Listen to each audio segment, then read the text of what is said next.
سلامات صاحب يا cid walba waxaa gubaysa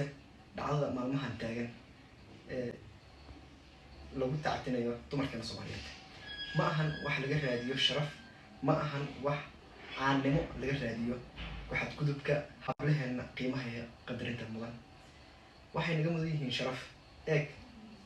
dhowr hablood iyo dhowrkii sano ee la soo dhaafay laga ilmeysiyay haddii aan soo qaato fanaanadeena qaaliga ah ee sharafta badan hooyo Soomaaliyeedna ah Safiya Tusmo marka ugu horeysa waan ka raali gelinayaa waana kala tanqanaynaa dhibka ay tabanayso si walba oo ay ahaato si walba oo xaaladdu aysan u ahayn sida loo sheegayo laakiin ma u qalmaan dumarkeena Soomaaliyeed in ay dhayl yacro dareemaan sababtoo ah nin walba waxa laga rabaa inuu noqdo haliyey u heelan badbaadinta sharaf Safiya Tusmo fanaanad Soomaaliyeed احترام يقيمه وباهن إن لو موجيه وهو الصوماليات سكستا وحي مدن تهي إن شرفتي دلو إلى اليوم مرنا قيل لو مهل يو إن لو حد كتبه مرنا قيل من نقرأ يو سيدان معهن سيدان معهن جوابها قار وحي نقوم كران كوا دبكو سيشبه حنون كهد التاغن وكوا أن لو باهنين سببتو ما أكتهي dhaawaca in uu ku raysto in la daaweeyo laakiin taabashadiisa iyo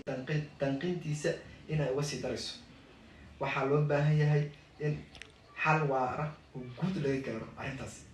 sababtoo ah waxaani waa wax biri sii fogaan kara waa wax dad kale ay ku sii daysan karaan dhacdo walba oo sharafta dumarkeena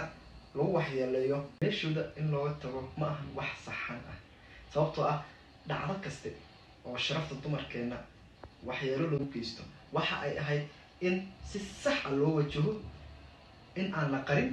haddii miiska hoosteeda wax kasta laga xalliyo nin kale waxa uu dhiirinayaa in sidoo kale uu sameeyo sababtoo ah waxa uu sugayaa in laga odayeeyo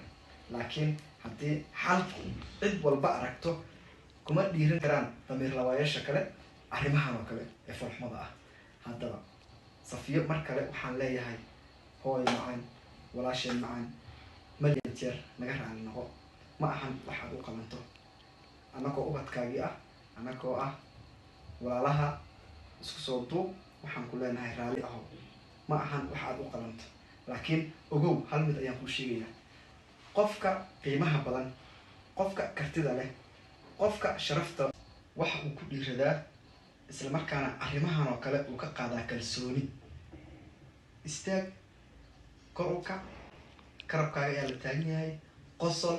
nolosha halkaas ka sii wad ha u joojin cid walba oo rabta in ay ku niyad jebiso cid walba oo jecel in aad gadaal fiiriso hore u soco adana tala saaro waa mahadsantahay